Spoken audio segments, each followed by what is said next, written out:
দর্শক, শহীদ রফিক জব্বার হল থেকে কিন্তু এই মুহূর্তে ব্যালট পেপার বের করা হয়েছে এবং আপনারা দেখছেন যে ব্যালট বক্স কিন্তু গাড়িতে তোলা হচ্ছে এবং এখানে কিন্তু বিজিবি পুলিশের সহযোগিতায় এই ব্যালট বক্স কিন্তু গাড়িতে তোলা হচ্ছে এবং এটি গণনার জন্য কিন্তু আর কিছুক্ষণের মধ্যে নিয়ে যাওয়া হবে।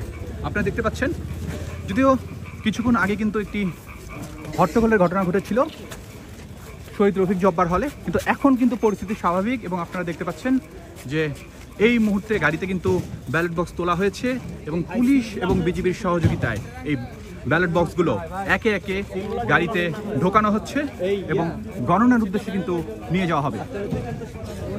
দর্শক, আপনারা দেখতে পাচ্ছেন যে আমরা এখন দাঁড়িয়ে আছি শহীদ রফিক জব্বার হলের সামনে এবং এখান থেকে আপনাদেরকে সর্বশেষ পরিস্থিতি জানানোর চেষ্টা করছি যে এই মুহূর্তে কিন্তু ব্যালট বক্স বের করা হয়েছে শহীদ রফিক জব্বার হল থেকে।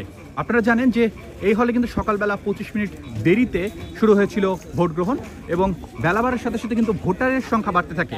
যদিও একটি বিচ্ছিন্ন ঘটনা ঘটেছিল, একজন অভিযোগ করছিল যে আগে থেকেই তার ভোট হয়ে গিয়েছে, কিন্তু এখন কিন্তু পরিস্থিতি একেবারেই স্বাভাবিক।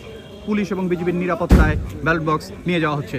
দর্শক, জাহাঙ্গীরনগর বিশ্ববিদ্যালয়ের শহীদ রফিক জব্বার হল থেকে এই ছিল আমাদের কাছে সর্বশেষ আপডেট এবং পরবর্তী আপডেটের আমাদের সঙ্গে থাকুন।